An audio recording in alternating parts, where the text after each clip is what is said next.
What's going on, everybody? Welcome to Come Lose It, episode 84. I'm getting it out. I'm getting out that mid-August, 2/3 pod. We're going to do it. We're going to do it. Stick in. I'm going to head to the cottage in a little bit, just by myself. So hopefully I don't take too long. You know what I mean? Sometimes I take a little long on this pod, and I'm going to try and keep it moving. Lots of stuff to talk about. Got some health news. I got some fitness updates. Lots of stuff. There's a lot of stuff, and that's what I do on this podcast is I don't come on until I got a lot of stuff to unleash in one episode, one beautifully produced episode. Before I start, I will give a shout out to my other podcast, The Confederacy of Dunks, only on the Rapcast. Subscribe to the Rapcast on the podcatchers. Go to raptorsrepublic.com. I am not affiliated with this podcast and that podcast. They don't even know this shit exists. They don't even fucking know. I'm just doing it out of my own selfish promotion to get more people there because we're getting a lot of people and it's good. If you're a Raptors fan, if you're a basketball fan, if you love the NBA, give that podcast, the Rapcast, a go. Really good analysis mixed with goofiness. We've got it all.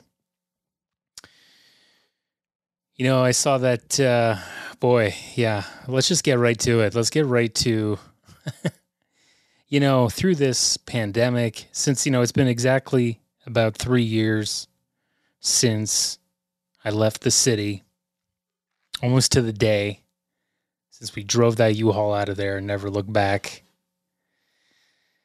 And, during this time in the pandemic and everything, we just kind of, me and my wife, we've been like, thinking about where we want to live, where we want to settle, because, this is the hometown stopover. That me and her being back home in our hometown-ish place is not forever. So we're constantly thinking, do we want to stay in Canada? Do we want to stay in Ontario? Do we want to go to Europe? It's all this stuff to consider. But there was one place that, they seem to have somewhat affordable houses. It wasn't crazy far from Toronto, even though it was about the same distance as Ottawa to Toronto. But I'm talking about North Bay. Have you ever been to North Bay? We haven't until last weekend. North Bay. I had a little bit of hope for North Bay because, you could get an affordable house there, it looked like, and just, renovated. It's not going to get you into an $800,000 mortgage. It's on a big, beautiful lake, Lake Nipissing. You got the trees, you got nature around you. So we're like, let's go check out this city, this town or whatever the fuck it is, and let's see if it's got any kind of cultural vibe or anything. Let me tell you something. We did the drive right down Lakeshore. Place that should be bumping with restaurants and patios and people and shops. And, that's what you would think you would see on the biggest city or town in northern Ontario, I would say. Not far from Sudbury, but an hour and a half east of Sudbury. But I thought it would be a little nicer. And I saw a lot of that old stuff I've seen in a lot of tough places, a lot of places where the town, the city didn't quite work out the way they thought it was going to work out. Where it looks like addiction is settled in. There ain't no shops. Everything's boarded up. There's a couple old restaurants, but nothing is bumping down there. Even the banks look old. They got the old beer store. I like that, though. And it had like a Sault Ste. Marie vibe. It was, it was disheartening for me. It was very disheartening. Because I thought maybe it was a place. It's only an hour from my wife's cottage. Has a bit of an industry there. They shot that movie, The Witch. Remember The Witch? Came out a few years ago. They shoot a bunch of shitty Hallmark Christmas movies there. Probably on that fucking strip that they got to jazz up. Because it's a real nasty, nasty place to make it look like a Christmas town. Ay, ay, ay. I know I did see, rarely do I ever watch those movies. I just, hey, they're not for me. They're for other people. But they did use shaving cream as snow. So this guy was walking in they cut to his shoes at one point, and he had shaving cream all over his fucking his fucking shoes. It's crazy, and it was like one of the guys. If you watched The White Lotus, it was like the main rich kid guy that was on the. He was on the his honeymoon. It was that guy. He's great. He's a great actor, but he ain't gonna turn down a Hallmark fucking Christmas movie. You gonna say no to Candace Cameron? Bure? Not in this fucking life. Not in this life. Anyway, North Bay's out. Sorry, North Bay. We're not moving there. You know what? I saw Rick Moranis has been popping up in an old SCTV skit where he plays Michael McDonald, famous musician. And it's such a funny spot. And watching old SCTV reruns was something that really got me into comedy. And I just love Rick Moranis, man. Like, Rick Moranis was a fucking star. He was making lots of movies, big in the 80s, started to dip a bit in the 90s, but, by 95, he was gone. He got out before the rot set in. His wife died. He chose his family. He chose to look after his kids instead of being a shit dad, always gone, and they got no dad there because he's making movies for 3 months, 6 months, being raised by nannies, whatever. He chose his kids over the industry, and he never looked back. You just gotta fucking respect that shit. Gotta respect it. Because he's gotta be in his mid-60s now, maybe his early 70s. I don't know. He's done. He's not gonna come back. Even with these Ghostbusters movies, he doesn't want to fucking come back. You know what I mean? Shout out to Rick Moranis. You're fucking awesome. Where are we with COVID? How's everyone feeling? Have you gotten it? Are you like me? Are you one of the last people that you know that has not gotten it yet? It's coming for the careful. I just saw that there was an article that said 56% of people who had Omicron don't even know they had it. They don't even know. So some of us, possibly me, maybe I've already had it. Maybe I've already had it and I didn't know. My wife didn't know. Never tested positive on a test. I do all the intricate things, the throat, the cheek, the nose, do the Triforce before, I don't do just the nose. They say to do all that shit. I gag. I puke a little. I'm snorting. My eyes are watering. I hate it. But if it's going to get, more of that COVID on that stick, I'm going to do it. Now, not many of you know this, but back in the mid-2000s, I had an eTalk Daily star sighting. The show was called eTalk Daily. I don't know if it's still around, but it was kind of like an Entertainment Tonight in Canada. And, they have a segment, and they're like, and this celebrity was seen here, and this celebrity was seen there. So I was one of those celebrities. Now, yes, then and now, still not a celebrity, but a friend knew a friend who worked there, whatever. Director I was working with was promoting a short film I was in. I got on as an eTalk Daily star sighting, and it was very bizarre. It was very bizarre to see. Some people that saw it also were very confused, which I really enjoyed. But the other celebrity on that night was Anne Heche. Anne Heche was spotted in Vancouver, and I was spotted in Toronto at a liquor store. I am not kidding. And I've always had this connection to Anne Heche because of that. We were the two celebrities just trying to mind our own business.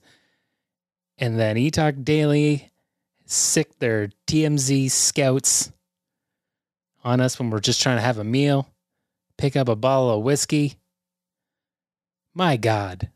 But it's a weird thing I've always thought of where she has no idea. There's no way she went back to her hotel that night and saw the two of us were on there. Did she watch eTalk Daily that night? Maybe she did. Maybe she went, who the fuck is Matt Duncan? Who the fuck is Matt Duncan? Well, Anne Heche, R.I.P. It's a bit of a sticky situation there. Like, I don't know if you've seen any of the footage of her driving very erratically, going like 100 in residential areas and then smashing into a woman's home and destroying it completely. Not, not a great situation for Anne. She was apparently inebriated, yes, and it's just crazy, man. She like popped out of she jumped up after she was put on like the gurney, and she had a very serious brain injury when that was pretty much it for her. And that's it for Anne Heche. I feel like she's done some good work. I can't think of anything where I've really been like, yeah, but I feel like she's always good, and she had a fucked up life. And we just shared the screen together a little bit on Canadian TV back in 2006. So R.I.P. Anne. I will do you proud the rest of the way. And before we get to the fitness update, there's one more, industry thing I want to talk about. I wanted to do this podcast the last week or two, but I did get busy. I did book a commercial. I did shoot a commercial last week. Fantastic. In the age of union bashing, where there's no union work and ad agencies are not willing to hire union actors. It's a real shit show. And of the, 17, 18 years I've been doing this, never seen anything like this before. Very few auditions. So the fact that I was able to get one of these few union jobs was a big deal. It's good. A little butter in the bank. Butter in the bank is what you need, folks. So I got that butter, and well, not yet, but I'm going to get the butter. Don't worry about that. Had a good day. It was just kind of nice to see that I can still perform. I always have these dreams where I don't know my lines. I fucking hate it. That's like a form of PTSD, isn't it? Had a dream last night where I was like, just show me it. Show me the script. I was like trying to find a script. I was on a set. I was like, you got to tell me the line, something, please. I have no idea what it is. I have no idea what I'm supposed to say. That's always the fear of the day player. And this is hilarious. The last thing I'll say is that there's this, showrunner, writer, a bit of an actor. Her name is Gloria Calderon Collette. And she had this tweet, and Patton Oswalt responded to her and was like, hey, can I DM you just about what you just wrote? He's probably giving her a little tidbit of hey, maybe this is a bit rough. This is what she wrote. And I think I think she's shooting a show right now. She's the showrunner of her show, and it's shooting in Mississauga in Canada. So I think this day player would definitely be a Canadian. And this is what she wrote in her tweet. Actor's note. When you come to set as a guest on a show, do not give other actors notes or suggestions. Your job is to arrive on time and clean. Not your job is to clean, your job is to be clean. It was a little confusing. Your line should be memorized, and you arrive on set ready and open to do your role. When you finish, thank the director and writers and leave. Okay, I never usually do that. They're usually too busy. And where are the writers, for one? And who is this hero day player who is coming on for one day doing a few lines, and he's giving line reads to the stars? Who are you? I want you on this podcast. I want to talk about it. You're a fucking hero. You definitely shouldn't have done that. I would never, ever in a million years think to do that. But I just thought it was friggin' hilarious that this guy, and that he was dirty. He stunk. Maybe was he playing a homeless guy? Or did he just come on and he was like, well, Brad Pitt can smell like shit. Why can't I? You ain't no Brad Pitt, son. You a day player. And this lady, Gloria Collette, was pissed. And a lot of people are responding to her. I can just see one person's like, wait, now we have to be clean? Oh, God.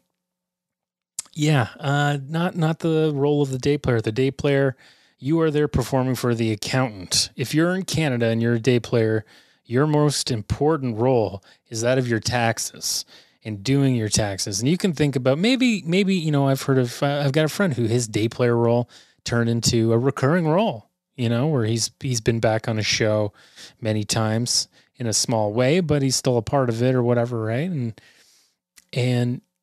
But the day player in Canada we're there because we have to be, because there's agreements with the union and the CRTC for Canadian content. We are the Canadian content that they have to have. You want the tax break? You got to hire some actors. And the lowest form of it is the day player, to let an actor come on, someone who's a professional in the union, say a line, and as she said, go home. Yeah, imagine I went to Chase Crawford or Jay Baruchel or Eric Andre or someone was like, hey, what if you did it this way? Okay, that was good. Hey, that was great. But what if you did it? What if you put a pebble in your shoe? Are you supposed to be angry right now? Why don't you do a little James Gandolfini and put a pebble in your shoe? Fitness update. Okay, fitness update. Let's go. Sorry, I took too long in the opening turd, so I will ace through this stuff. Okay, I will ace through it. Okay, I did not talk about it the last podcast, but I should bring up that I went to one of the best ear, nose, and throat doctors in Ontario, possibly Canada. I can't remember what moniker he holds, but I went and got a hearing test because, I've talked about I was having some tinnitus, however you want to say it. And I wasn't sure if I was having it or if I'm just going crazy, if my hearing's is better, like too good, and I'm just hearing the hum of the hell that we all have to endure with electronics. I don't know. I've got a lot of light bulbs in this house and they're all connected to Wi-Fi. So if I'm hearing some kind of hum, maybe that's it. But anyway, I went through a period in the winter where I was very concerned. So it took 6-7 months to get an appointment with this guy. And I went for a hearing test and it was a bit, it was a bit scary. I don't know if you've seen The Sound of Metal, but it was exactly like that, where they put you in a booth, they put headphones on you, and first she's like, just hit this button every time you hear noise. And it's all just like different sound waves of like, different frequencies. So every time I would hear a frequency, I'd hit the button. So we did that, and then she's like, say these words back to me. And I had to repeat the words that she was saying. And then she came in and she's like, you have very good hearing. So the hearing's not a problem, but it was interesting. I went and talked to the doctor after, and he was like, looked at my ears. He's like, everything's good. Everything's really good. There's no this, that. There's no, surgery I need to perform. But with this kind of thing, I didn't bring it up with him, and I'm smart in myself, even if I should just bring it up. But I'm like, possibly people that have been getting the vaccine and stuff, some people have been getting tinnitus. And, I didn't ask him about it, and I just think it wouldn't even matter because there's just not enough studies on it yet. So I figured, like, is that what I'm saying? But, like, could you really look in my ear? It's not always like you see damage and that's what's causing it.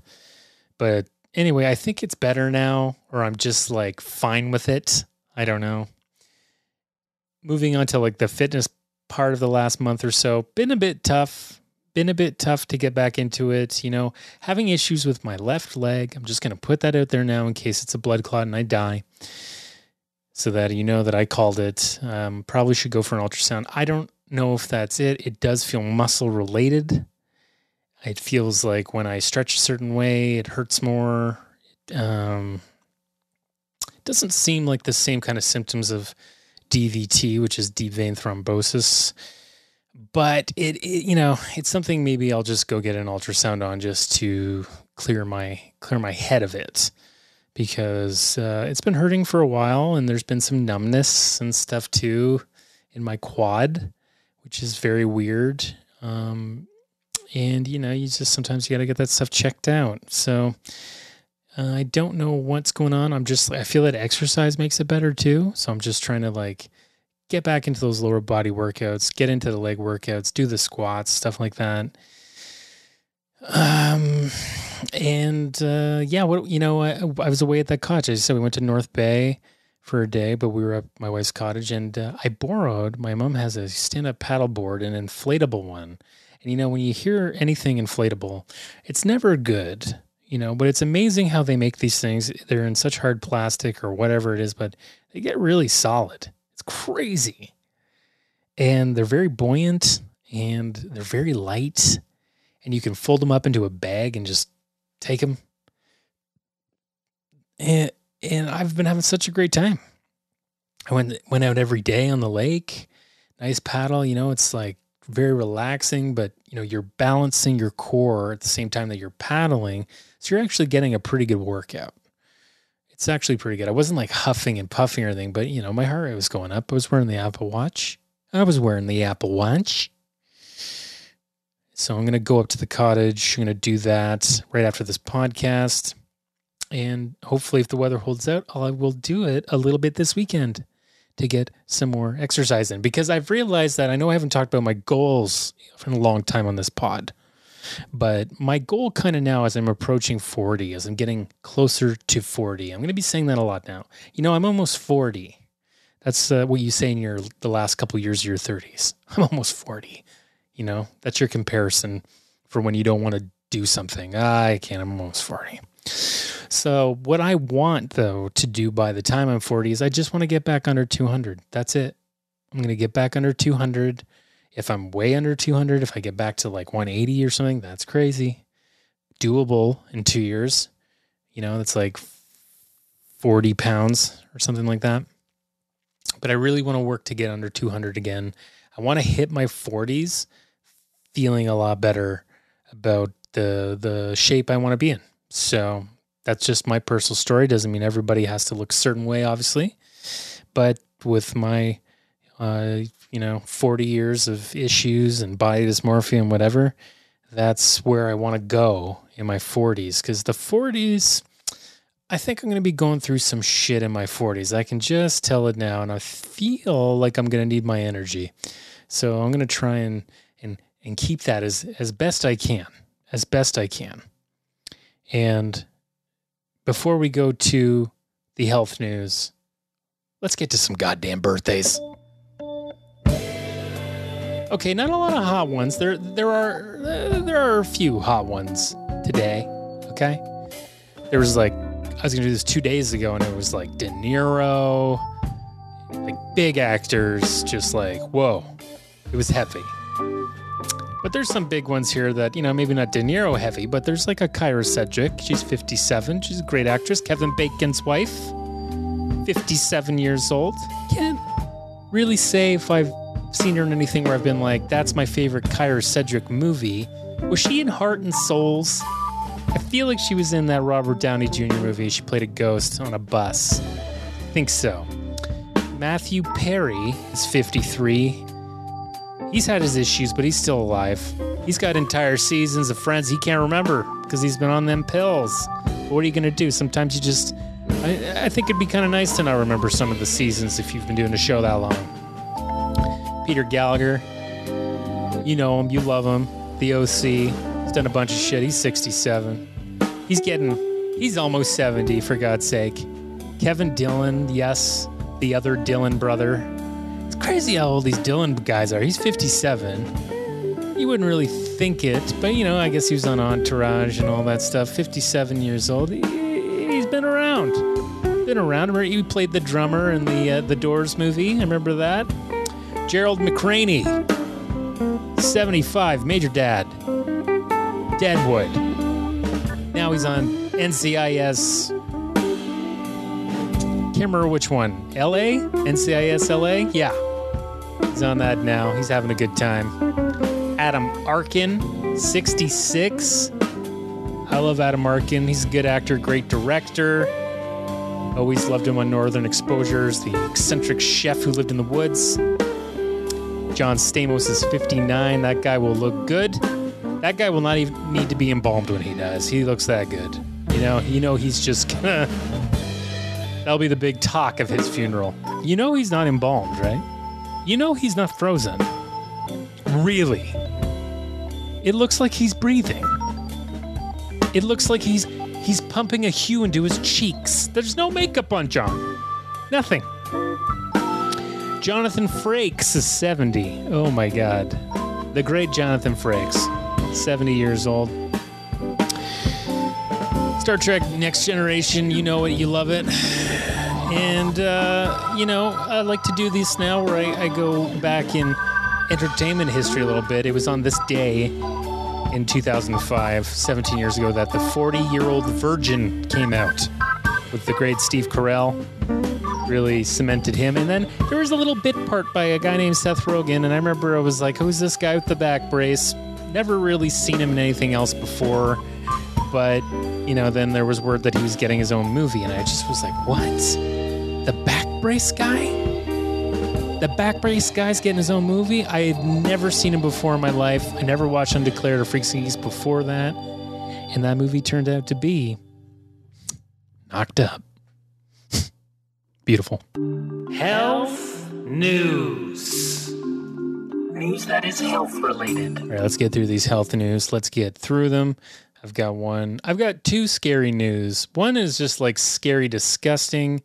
And one is just like, we're fucked. It's like another, are we fucked? I hope they figured this out. Should we get to the one that we're like, let's do the bad one first, right? Okay, so PFAS. You know what I'm talking about when I say PFAS? This is what I'm talking about. Per and polyfluoroalkyl substances. Okay. Per and polyfluoroalkyl substances. Let's just call it PFAS. The levels of PFAS in rainwater have made it unsafe to drink globally, even in remote areas. That means all rain is now toxic. All rain has forever chemicals in it that we can't break down. Now this is a problem. The amount considered acceptable in drinking water, surface water, and soil have fallen dramatically over the last 20 years due to new insights into their toxicity. Oh, man. So the drinking water guidelines and stuff are all fucked up. Now, I did see some other articles saying that they may have found a very easy way to break down this chemical that kind of decapitates it, and then the rest of it falls apart and becomes harmless. That is kind of the hope that they're able to do. Because if they don't figure that out, we're fucked. We're absolutely fucked. Well, like, we're fucked anyways, right? Like, we talk a lot about that on the podcast. A lot of different shit going on right now. The earth is just burning on fire. It's not good, but it's speeding it up. I feel sorry for the kids who have no idea what's going on. Who are playing in their kiddie pools with toys and have no idea what they're going to have to fucking worry about, which is, you know what? Just enjoy it. As I say, don't talk about this shit in front of kids. Let them think that everything's cool, because they're going to have the rest of their life to worry about this shit. So there's got to be some way to get this stuff out of the rain, out of any precipitation. We got to filter it out. We got to be able to filter it out of water. And even with like companies that had a lot of it, like 3M in their products and have been phasing it out over decades, it hasn't made any noticeable declines in the atmosphere. So it's going to take a really long time. So in the meantime, we need to find a way to act on this, to break it down, to filter it, whatever, because if it contaminates the soil, it's going to contaminate the food. It's going to contaminate the fish. It's going to fuck everything up. And it's just, I hope we write all this shit down that we fucked up before we just fizzle out completely, because when other people finally come to this planet and discover it in millions of years, I hope they know why it's this toxic, radioactive fucking thing. I didn't even talk about it. I'm not going to talk about it because, it gets too dark, but seeing what's going on with that Ukraine war, and now the fucking nuclear power stations are getting talked about again because the Russians won't let people in or out. They're kind of like, the people that work there are prisoners. But they told the people who work there, like, don't come in tomorrow. Just don't come in. Something's going to happen. And if that fucking whatever plant that is, apparently it will rain down radioactive shit on Germany and Slovakia and Poland. That's where all that shit's going. I ain't going to talk about it, but I'm just saying there's still a war going on over there with nuclear reactors used as battering rams and shields right now. It's not good. It's not fucking good. So, I'm going to be positive about this, say we're going to figure out this PFAS. We are going to figure it out. We're going to take out all the fucking... per and polyfluoroalkyl substances. That's it. And we'll be able to, the tribes right now that have never seen another person that are using rainwater to drink, we won't kill them. Is that the least we could do? Well, speaking of gross stuff to ingest and to eat, there's this pink sauce. Have you heard about the pink sauce? There's this pink sauce going around that's a condiment, and it looks like Pepto-Bismol with like chunks in it. Kind of looks like there might be some spice chunks, maybe some. It looks like some thick pepper chunks. I don't know what those chunks are, but it's called pink sauce. It's a new Pepto-Bismol colored condiment made famous by TikTok and has recently sparked a conversation around food safety, particularly regarding products made by small businesses. Now, it's apparently made by a private chef in Miami, and it's got it seems like it's tangy.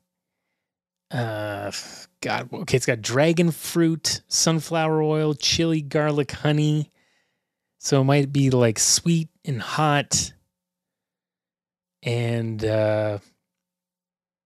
garlic, salt, dried spice, lemon juice. Yeah. It's got about 60 milligrams of sodium and 14 grams of fat per serving, 90 calories per 1 tablespoon. Holy fuck. And it's a little tangy with a little spice. Tastes a little bit like ranch, apparently. It looks disgusting, okay? There's only one liquid pink that I got to take, and that's for when I got that diarrhea, I got that indigestion, I got that nausea.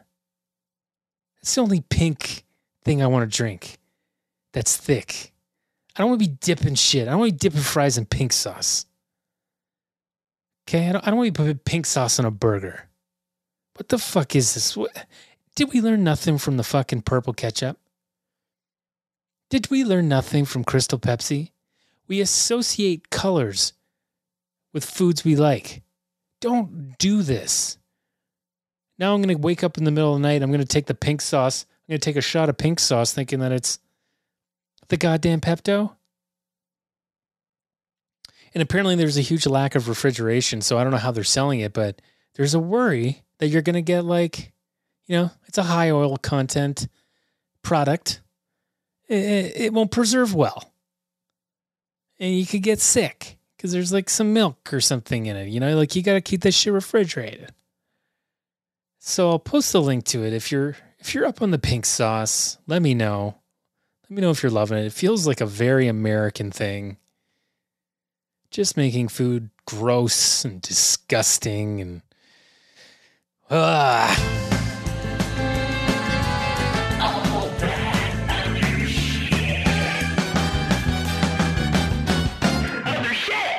Okay, other shit. Here we are. 34 minutes by 40. We'll be done. Packing my bag. I'm at the fucking door at 8:30. I'm getting up there. I'm going to read my book. I'm going to relax. I'm going to get a little food or something on the way. Who fucking knows? So I wrote down a couple of things. Talk about the other shit. Some other shit out there. Let's talk about this shit that I had to watch. Now, I've got this connection to Mike Myers. He's someone I idolized when I was a kid. I loved Mike Myers before I ever wanted to get into acting and comedy. And then I got to meet him twice. Once I met him at a comedy club. Made a fool of myself. Embarrassed myself. Not in a bad way, just in a weird way. And then 10 years after that, I worked with him on a commercial. And, I've kind of watched Mike's career ever since Wayne's World 2, Austin Powers. And when I met him the first time, it was like just at the end of the height of his fame. So he was still up there. He was like riding off. Oh, Austin Powers 3 was kind of like, okay, not as good, but it's okay. And then he was doing the Shrek, and it was like, okay, Shrek's great. Everyone loves Shrek. Okay. And then he did Love Guru, and that was it. That just, boom. That was his, Dana Carvey turtle. Boom, gone. Just like, okay, we're done. We're done with this kind of stuff. But Mike comes back. He comes out of the woodwork. He's barely acted in the last fucking 10 years. He did like that one bit part in Inglourious Bastards. He did that commercial with me and his brother. Like he did the Gong Show he was like a host of. But we're not going to call that acting. But he wrote a new show where he plays a bunch of characters, and it's called The Pentaverate. And it's on Netflix, and it got buried because it's not good. It did not get good reviews. I was like, I got to watch it. I'll put it on when I'm, exercising on the bike. But I got to do right by Mike, I got to do right. Got to at least give it a shot. So I watched it, and immediately there's like, he's playing a Canadian. He's doing the hardcore Canadian, the mockery accent where we say a boot, which I never agree with. We do not say a boot. I don't know why he thinks this is still funny. Why does he think is this funny to Americans? We just pronounce the U. We say about. I don't put on my bouts when I go outside to shovel the snow. About. A boot? We don't say that. We just see the English language, and we're like Italians. We like to say every letter. We don't love silent letters in the Canadian accent. It just doesn't sound as sexy as the Italian language. But that's why we say about. That's why we say roof. That's why we say house, not house. Fucking drives me nuts. So anyways, there's lots of fucking dumb jokes like that. He's playing Canadian. He's doing the dumb accent. He's getting other people to do the dumb accent. And he's playing all these, Mike is good at committing to these characters. I'll give him that. But it's like, I don't know, man. You're fucking good. Like, just do you have to do 10? Do you have to be Peter Sellers? Like, can you just do one fucking thing? Write a fucking script and do one thing. Like, I don't think there's a market for this shit anymore. The biggest way that he's becoming alive right now is, when people take like a sound clip from Austin Powers and put it in a TikTok video and make whatever those things are. That's the biggest way he's relevant right now. And I don't get that whole world at all. Because, I get stuck on those reels sometimes on Instagram. I sit there, I'm watching the reels. And there's just like, these people like show up at conventions and stuff. Like there's a guy who has probably 1 million followers or something. Probably way more on TikTok. And all he does is say, here's something I didn't know until I was in my 30s. And then he does some dumb thing where he's like, how to clean your coffee grinder, or, how to boil an egg or something. And he's got long hair, and just the way he says it pisses me off. In my 30s? Fuck. So that guy will show up at a convention. There's another guy that just like goes to the Olive Garden and films himself shitting. And that guy is probably seen as more famous than like Matt Damon or Al Pacino, Charlize Theron, Christina Ricci, the cast of Monster. Some people would be like, I don't know who Charlize Theron is, but I know the guy who shits after he goes to the Olive Garden and destroys his asshole on a toilet. I know that guy. I want that guy's autograph. This is where we're headed. And they thought that Quibi shit, that's what they wanted. Oh, they like all this dumb 10-second clip. Let's do TV shows that are 2 minutes long. Nobody wants that shit. Nobody wants that shit. I don't want drama in 2 minutes. I want a guy shitting. Now I'm converted. I want a guy shitting in the Olive Garden. You know? It's I don't know. It's like I love the accessibility of everything, but I also hate it because it's getting out of control. And these people are making money. Okay, last other shit I'll talk about. Okay? You ready for this one? So there's this guy that designed a euthanasia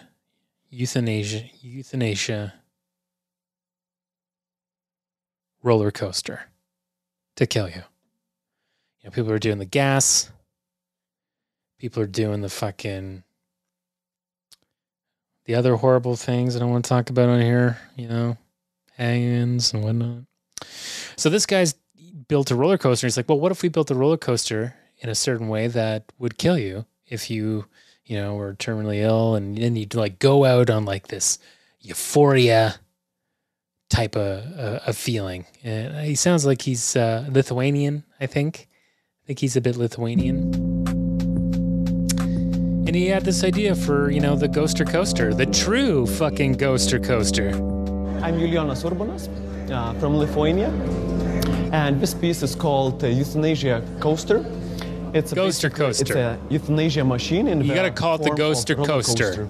Engineered to humiliate with euphoria and it's got to be a wonderland. Kill a human being. It features a series of various pleasurable and thrilling experiences like G-forces produced lot of by loops. Certain elements There's of a ton of loops. roller coaster. It kind of spirals down, like loop. It's like you're spiraling down to hell. G-forces produced by certain elements. So a lot of G-force sucks the air out of your lungs. The coaster features two key parts. One is a drop tower, and another part is a series of loop elements. You are towed up to the top of a drop tower. Oh my God. You fall down 500 meters. Okay. To achieve such a kinetic energy, to ride through the loops, to be exposed for 1 minute under 10 G force. Your blood is rushed towards lower extremities, so there is lack of blood in your brain. So your brain starts to suffocate. And when it starts to suffocate, usually people become euphoric because brain concentrates on the very vital bodily activities.